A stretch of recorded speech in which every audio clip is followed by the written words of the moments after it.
I swear to God, I'm going to record this podcast, and right when I'm done, the news is going to break. Just watch. There is so much smoke around the Sacramento Kings right now. It's starting to sting my eyes. But the Kings still haven't made that big move yet, and I'll explain why right here on Locked On Kings. You are Locked On Kings, your daily Sacramento Kings podcast, part of the Locked On Podcast Network, your team every day. And now, ladies and gentlemen, it is that time for another episode of Locked On Kings. Hello and welcome into Locked On Kings, your podcast hub for Sacramento Kings coverage all off-season long. Today's episode is brought to you by FanDuel. Now that the playoffs and NBA Finals are over, sports just aren't sporting the way that we want them to right now, but that's okay because this summer, FanDuel is hooking up all customers with a boost or a bonus daily. That's right. There's something for everyone every day, all summer long. Visit FanDuel.com/lockedon to get started. My name is Matt George. I have the privilege of being your host here. I'm a Sacramento sports anchor and reporter for ABC 10 News. I have my phone next to me. It could go off at any time. We're all standing by waiting to see when the move will actually happen for the Sacramento Kings. And I'm going to cut right to the chase here. I'm going to get to what we talked about, what I teased. I'm going to explain to you why the Sacramento Kings have not made that big move yet. It all has to do with one word that epitomizes who Monte McNair is as a general manager. He's been consistent with it since the day he took the job. And if you look at his track record throughout his time here in Sacramento, it is consistent with this one word, and that word is patience. Now, I don't know about you. I hate that word. I've hated that word since I was a kid when my mom would tell me to be patient for something. I hate that word now because we see all these teams making moves, right? We've seen it over the last two trade deadlines. We watched it last offseason. All these teams making improvements that the Sacramento Kings probably should be making, and they haven't been making them yet. And lo and behold, of course, the Kings missed the playoffs last year, while the Dallas Mavericks, for example, made the moves they needed to make and made an NBA Finals run. Patience is frustrating for Sacramento Kings fans to hear. In fact, Kings fans are so sick and tired of the freaking word that if anybody outside of Sacramento brings up patience, we immediately want to punch them in the throat, right? Because they haven't been through 16, nearly 17 years of playoff-less basketball like we went through recently here in Sacktown. Patience is such a horrible word, but it is the name of the game for Monte McNair. The Kings are compiling options. They are trying to put themselves in the best position to make the best decision. That is what Monte has done his entire career here in Sacramento. There are so many different rumors circulating, and the Kings are consistently involved in a lot of them, if not all of them, when it comes to trades. Knowing Sacramento's history, free agency has never been the best route for the Kings to make the improvements necessary to make a big splash. It's always been via the draft or via trade. Think back to the Mitch Richmond for Chris Webber trade and how that launched the great era of Sacramento Kings basketball in the late 90s and early 2000s, right? The Domantas Sabonis, Tyrese Halliburton trade. I know it started with the Kings drafting Tyrese, but it took that big trade to finally get this organization out of the playoff drought that they were in. Trading is the route for Sacramento, and that's being made perfectly clear by the fact that the Kings are involved, whether they have been in the conversation, or many of the reports say that the Kings have been front runners at times for so many different names, from Kyle Kuzma to Zach LaVine to Cam Johnson and Dorian Finney-Smith from the Brooklyn Nets. Yesterday it was Brandon Ingram, and now today it's Lauri Markkanen. They're compiling options, understanding prices, getting an idea of what it would take to acquire that talent, and putting all of that information together to ultimately make one informed decision. The Lauri Markkanen situation right now is a perfect example of Monty McNair's patience, because yesterday we weren't talking about Lauri Markkanen, not just in Sacramento, around the league, right? There were rumblings of, hey, maybe Markkanen could be available. We don't know. Maybe. And then we wake up this morning and it's, oh no, the Kings are interested in Markkanen, the Warriors are interested in Markkanen, the Spurs are interested in Markkanen, the Utah Jazz are listening to offers about Lauri Markkanen. That changed in a day. Imagine if when all the conversation in Sacramento yesterday, Sunday, being around Brandon Ingram, imagine if the Kings just went for it and made a Brandon Ingram deal that day. I have no idea if that was even possible, but let's just say they did, right? Now the Markkanen information comes out today. Markkanen, arguably a better option for Sacramento than Brandon Ingram for a wide variety of reasons. Now the Sacramento Kings have missed out on a potential Lauri Markkanen trade because they moved too fast on a Brandon Ingram deal that potentially nobody else was competing with them for. Now the Markkanen situation is different. There's definitely a competition going on. I know for a fact the Kings have submitted an offer, the Warriors have submitted an offer, the San Antonio Spurs have submitted an offer. And we're going to break down these offers and we're going to dive into this hypothetical a little bit more. But if the Kings hadn't have been patient and the Brandon Ingram opportunity came and they just jumped on it, I'm not saying it would have been a bad thing, but to defend Monty's way of thinking, Sacramento would never have been in an opportunity to go for Lauri Markkanen in the first place. Patience, the other word is flexibility. Monty wants to keep the Kings flexible so that when opportunities arise, the Kings can be legitimate competitors in those opportunities to land those said players. Let's break down this Lauri Markkanen hypothetical situation going on right now. Let's say that now that Markkanen has become available, Markkanen is the primary target. If that deal were to fall through, like the Jazz just decide, you know what, we're not trading Markkanen, or they decide to go with somebody else's offer, the Kings can now pivot back to Brandon Ingram from yesterday if those negotiations are still there and if the Kings are still interested. Not to mention you have Kuzma or Dorian Finney-Smith or Cam Johnson or even Zach LaVine if you're really desperate as kind of fallback options if both Ingram and Markkanen don't work out. It's about having options. The Kings are not competing with a lot of teams when it comes to the Ingram situation. They're not competing with a lot of teams when it comes to the availability of Kyle Kuzma. So the Kings can afford to be a little more patient and take their time a little bit more with those deals compared to a Lauri Markkanen situation because of the other teams that are interested. To where I think the Kings can feel pretty confident in these negotiations with the Jazz about Markkanen, that if they fall through, but if they, let's say they take 2 or 3 days before Danny Ainge finally makes a decision. It could even be longer than that. We have no idea. But let's say this drags out.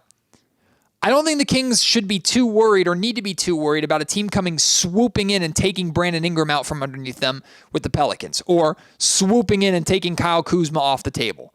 The Kings have the flexibility to be patient when it comes to making those deals for those other players that I think would absolutely be good targets and good upgrades for the Kings to pursue and chase a maybe far-fetched but potential home run in a Lauri Markkanen trade.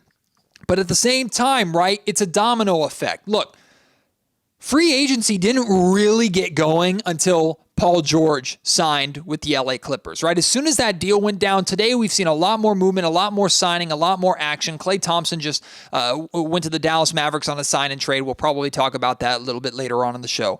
We're finally seeing things start to happen, and it was a result of everybody waiting to see what was going to happen with Paul George and the Los Angeles Clippers.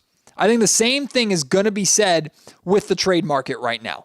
I think everybody is standing by waiting for that first big trade to happen. And from there, the dominoes start to fall. The Kings are in some ways playing a dangerous game, right? Because if they take too long, and for lack of a better analogy, if they're dating a bunch of people, right? Somebody might come through, or the other teams might lose interest. Your other dates might lose interest and decide to go a different route or decide to just take it off the table completely and walk away. So the Kings can't play too many angles and risk losing some or getting none of them, but I don't think we're in that position yet. But if, let's say, let's say Lauri Markkanen gets traded tonight or tomorrow to the Golden State Warriors or San Antonio Spurs, right?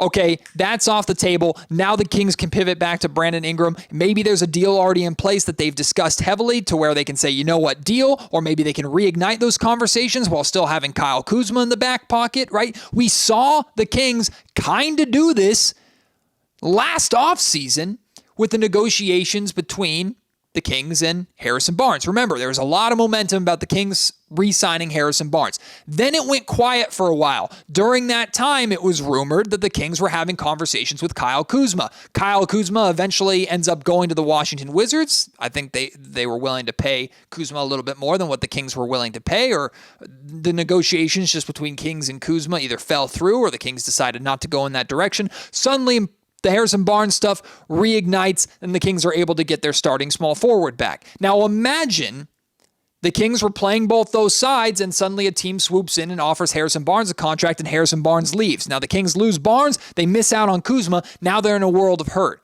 So you have to be careful with how you play this game, but this is what the Sacramento Kings are doing. They're giving themselves an opportunity to where they can go for they can go for Kuzma. Jeez Louise, let's try this a third time, Matt. They can go for Markkanen. If Markkanen falls through, they can pivot back to Ingram. If Ingram doesn't work out or they're asking for too much or they can't find a third team or whatever the case may be, the Kings can always fall back to a Kuzma or somebody else if they have backup plans. Monty is giving himself options. Let's talk about the Lauri Markkanen trade package a little bit, because I've seen people talking about this online, and I'm telling you this with as much emphasis as I possibly can put on this. Whether you want to trust me or not, it's up to you.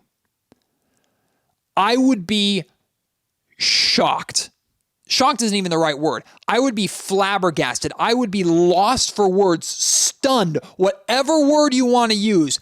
I would be very, very surprised if the Sacramento Kings involved Keegan Murray in the Lauri Markkanen sweepstakes or trade talks, or in any trade talks for any of the names that have been discussed so far this offseason. I would be absolutely bamboozled by that. And it's not just because I'm as big of a fan and homer for Keegan Murray as I am, right? Y'all know, if you've listened to the Locked On Kings podcast for a while or followed my work, you know how much I love Keegan Murray, how much I believe Keegan Murray is the truth. He's the future. He's going to be a damn good player in this league. In fact, I believe Keegan Murray is going to be better than Brandon Ingram. I think Keegan Murray is going to be better, if not already better, than Kyle Kuzma. I think Keegan Murray is going to be better than Lauri Markkanen is. That's how much I believe in Keegan. But I'm not alone in that. Listen to me very closely when I tell you, from conversations that I have had in Sacramento, within and outside of the walls of the organization, the Sacramento Kings feel the same way. The Kings believe that Keegan Murray is absolutely a star in the making.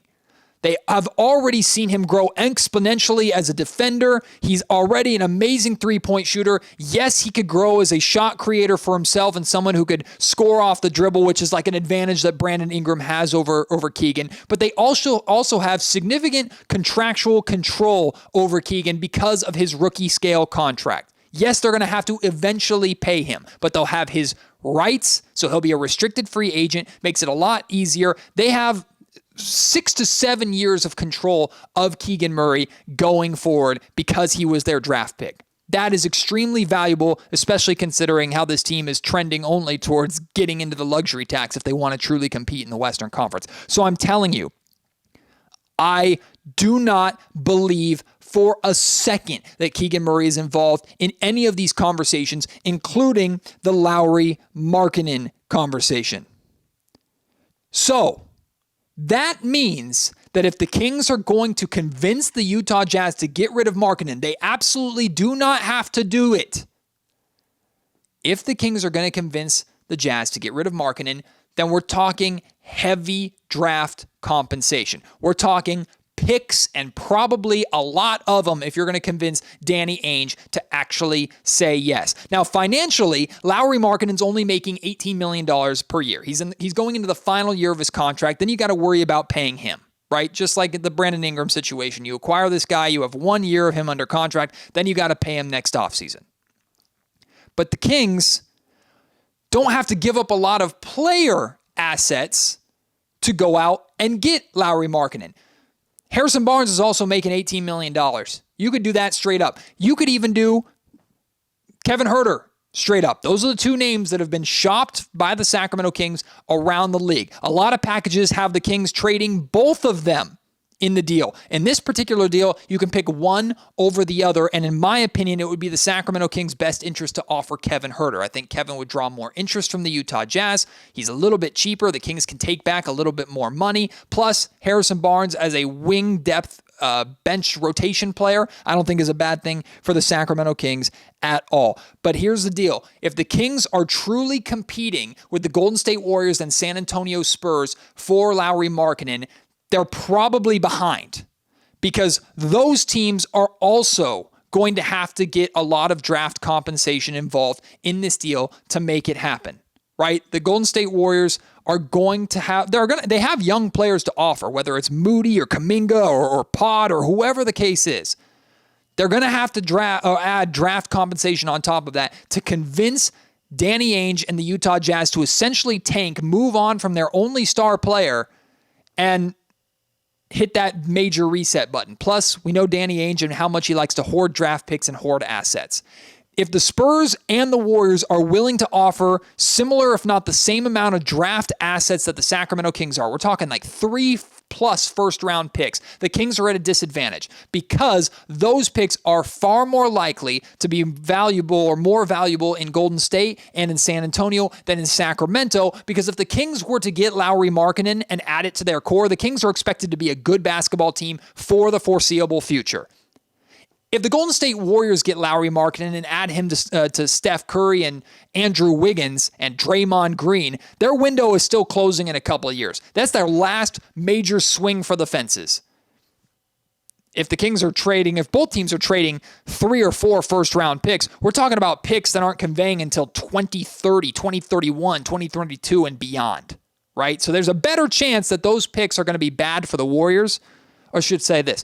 There's a better chance that those picks are going to be good because the Warriors are bad or good because the Spurs are bad in those years than for the Sacramento Kings, who are trying to put together a core that, let me tell you, if they landed Lauri Markkanen without having to give up Keegan Murray and had a starting 5 of Fox, of Murray / Carter / Monk, whoever you want to put in there, Keegan, Lauri, and Domantas Sabonis with Monk and Barnes coming off the bench and Trey Lyles coming off the bench, that is a team that better make the freaking playoffs, and that is a team that, in theory, could be able to eventually work themselves into contendership status. So the Kings are at a disadvantage if they are bidding against these other teams and picks are the main piece going to Utah.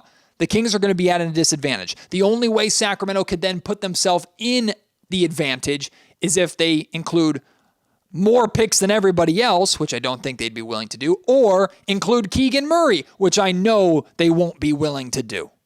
Or I'd be, again, shocked if they'd be willing to do it. So it's great that the Kings are involved. I love that the Kings are taking a swing.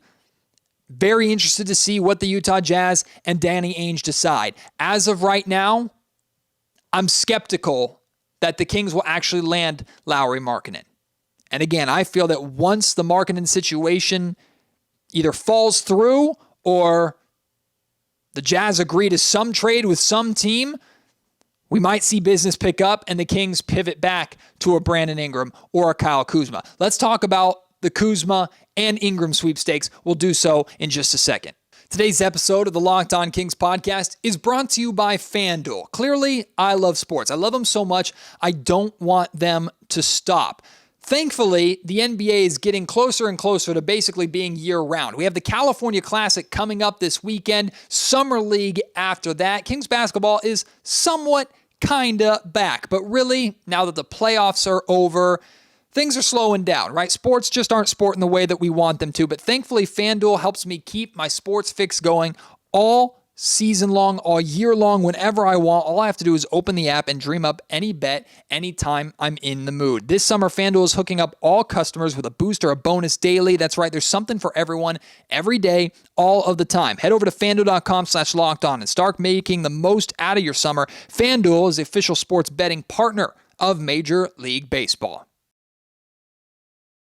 So this is the first podcast I've done in a few days, but I've been very active on Twitter, @MattGeorgeSack, if you want to follow me over there. And when all the news coming out yesterday was centered around Brandon Ingram, I expressed, and I was not trying to rain on anybody's parade, but I expressed my skepticism with the Kings trading for Brandon Ingram. I had a conversation on this podcast with Jake Madison from Locked On Pelicans probably a month ago. Maybe a little more, a little less. I'm not entirely sure. But we talked about the possibility and really hashed out, does it make sense for the Kings and Pelicans to be engaged in Brandon Ingram conversations? Do we feel like they can go past just conversations, right? And the initial reports, including the report from Sean Cunningham from Fox 40 here in Sacramento, was that the Kings were having, I can't remember what the word they used, like entry-level talks or preliminary talks, like engaging. Like the Kings were essentially reaching out to kind of test the waters of what would a Brandon Ingram trade look like? What would the New Orleans Pelicans expect in return for Brandon Ingram?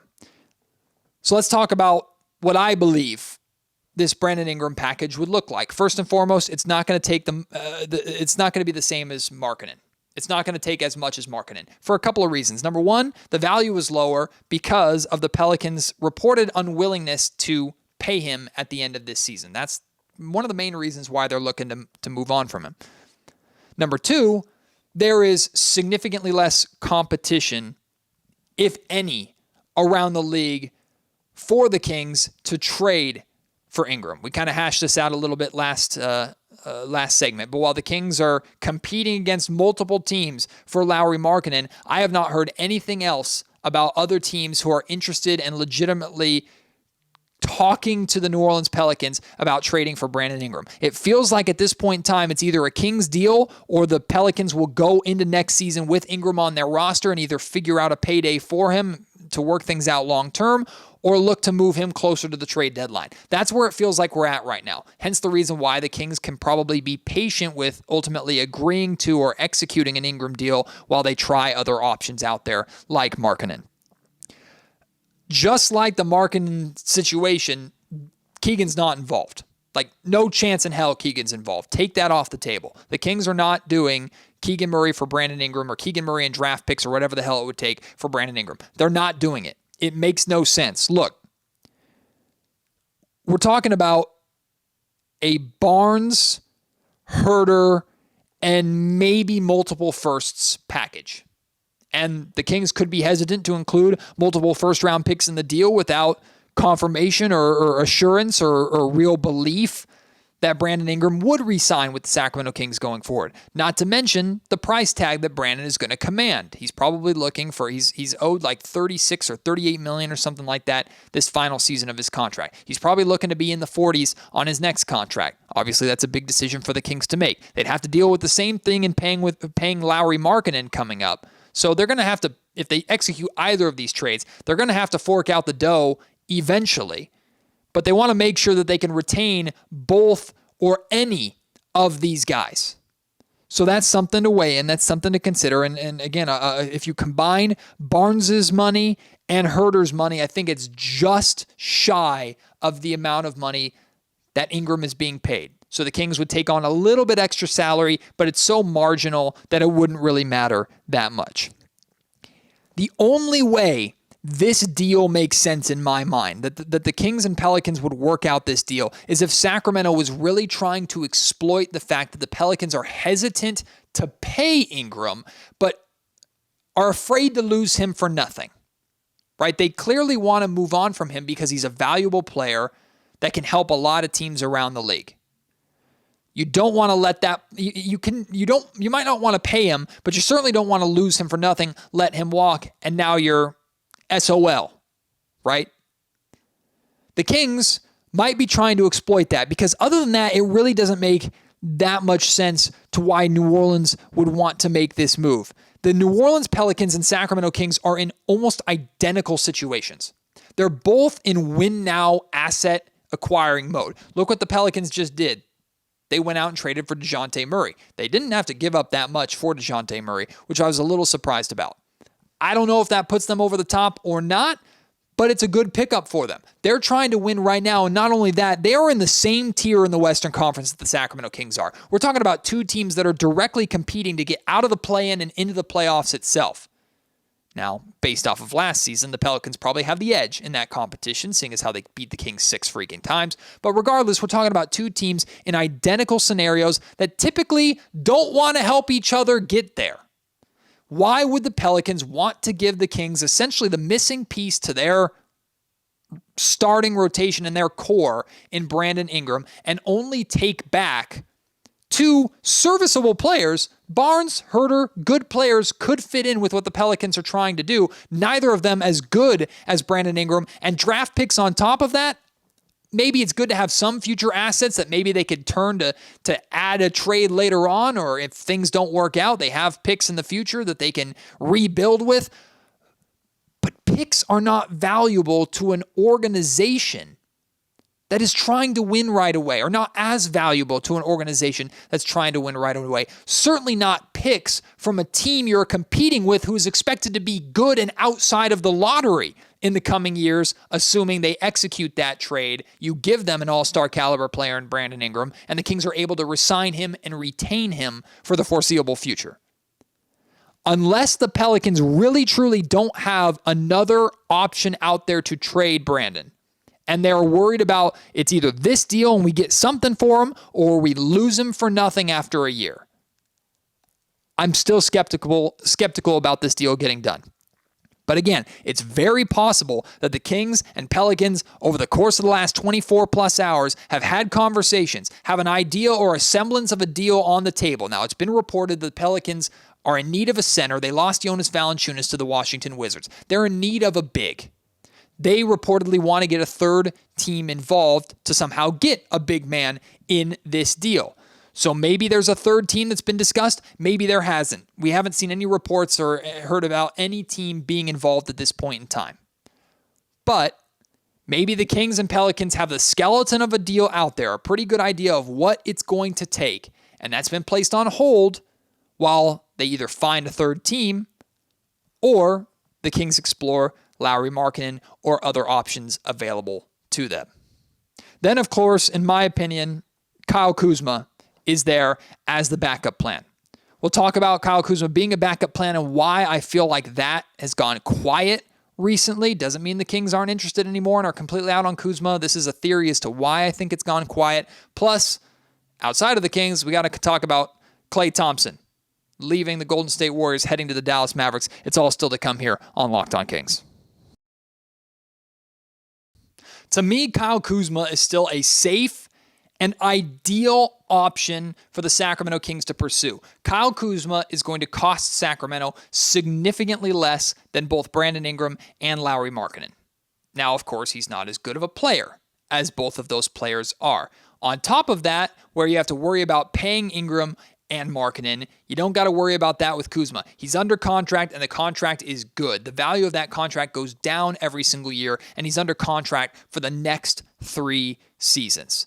There are so many reasons, and we've talked about this multiple times over the course of this offseason, why Brandon Ingram makes sense and is a safe option for the Sacramento Kings. I know things probably got muddied a little bit when the Kings didn't trade for Kuzma on draft night, when the Washington Wizards traded Danny Avila and moved to 14 in the draft and probably made the 13th pick a little less valuable. But that doesn't mean the Kings are out on Kuzma, right? The Kings, of course, ended up taking Devin Carter with the 13th pick, and we know that essentially, they probably more than likely plan on keeping that pick, although it wouldn't shock me at all if Carter was involved in some of the trade conversations, like the Markkanen conversation, for example. If that's what it took to get the deal done, I don't think the Kings, as much as they like Devin Carter and want him to be around long term, I don't think the Kings would be hesitant to move on from him if that's what it took to solidify one of those deals. But things have calmed down a lot, quieted down a lot, with the rumors of the Kings being interested in Kyle Kuzma. Same way they've quieted down a lot with Zach LaVine. I'll talk about Zach LaVine in just a second. To me, this is my read on the situation. Things can go quiet with the Kyle Kuzma situation because the Kings probably have a pretty good idea of what it's going to take to get Kuzma, and very similar to the Brandon Ingram situation, except maybe even more so, I don't think there are too many suitors out there that are ready and willing to trade for Kuzma. So Sacramento could look at the Kuzma situation as like a plan C. If Markkanen's plan A and Brandon Ingram's plan B, both of them fall through, or you can't find a third team, or it just doesn't work out, or you decide to get little cold feet and decide, man, the risk isn't worth it, Kyle Kuzma is right there for the taking. And I think all it's going to take is either Harrison Barnes or Kevin Huerter, and expiring deals like I know they don't have a lot of them left now that they've traded. But they have Duarte, they have Trey Lyles, and one first-round pick I think could be, and probably should be in the Wizards' mind, enough to actually land Kuzma. So I could be wrong. I could be misreading the situation. Maybe the Wizards have just decided, you know what, we're going to stick with Kuzma. The Kings have bowed out. They're no longer interested. They have bigger targets in mind.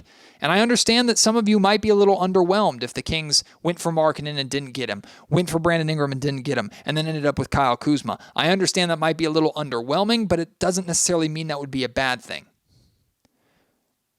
Kuzma could be off the table. Kings could no longer be interested. But there's a very, very likely scenario, an understandable scenario, where the Kings do have Kyle Kuzma in mind still, and they're keeping that in the back pocket in case they need to go to it and fall back on it if one of their bigger swings does not work out or doesn't materialize. Then there's Zach LaVine, to where the reports about the reports are the Bulls can't give Zach LaVine away because his contract is that bad. Zach LaVine has that massive contract owed $40+ million over the next couple of seasons. And I'm talking about like $40+ million a year, not $40 million total.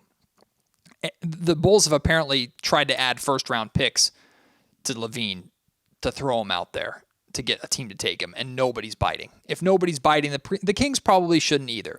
But if the Kings get desperate enough and everything falls through, it always feels like they can come crawling back to a Zach LaVine deal if they really want to. That, to me, is far more dead than Kyle Kuzma is by any means. And just because, again, things have gone quiet with Kuzma and quiet with LaVine, and, I mean, we haven't heard too much about, like, Cam Johnson and Dorian Finney-Smith from the Brooklyn Nets recently. Just because we're not hearing about it right now doesn't mean that can't quickly spark back up. Plus, Markkanen still might not be the biggest name available in a trade that hasn't been discussed yet. Feels like Markkanen's likely to be the biggest fish out there, but again, 24 hours ago, we weren't talking about Markkanen being available at all. And now here we are. Flexibility and patience.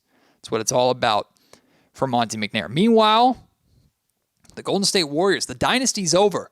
The Sacramento Kings really, truly ended the Warriors dynasty by eliminating them in the play-in game. That is the last game ever that the Splash, well, unless I guess they reunite somewhere, but likely the last game ever that the Splash Brothers play together. And it ended with Klay Thompson scoring as many points as you and I did. 0 in that game. Klay Thompson is heading to the Dallas Mavericks on a 3-year, $50+ million deal, something like that. I like the pickup for Dallas. It makes a lot of sense to add a veteran shooter around Kyrie and Luka. I don't know how much more Klay has to give, but obviously he's a winner. He's a 4-time champ, so he's a good pickup for them. They executed a sign-and-trade. Josh Green goes to the Charlotte Hornets. The Warriors at least get a couple of second-round picks out of losing Klay Thompson, but wow, it's going to be weird to not see Klay in Golden State. It's going to be weird to see him in another jersey, and now we'll see where the Warriors go from here, right? Including potentially landing Lauri Markkanen. That would be a big pickup for them. They know they're still trying to maximize the final few years of Curry in his prime, if he's not already past his prime. Curry's still got a lot in the tank, in my opinion. Like, Steph's not going anywhere. He's still just as dangerous as can be. So the Warriors are not folding yet. But it's just weird to see Klay Thompson going bye-bye. And there's an evil little part of me that's taking comfort in the fact that the Kings were the ones that got to get the final win or hand the Warriors their final loss in the Splash Bros era. Just feels good to say.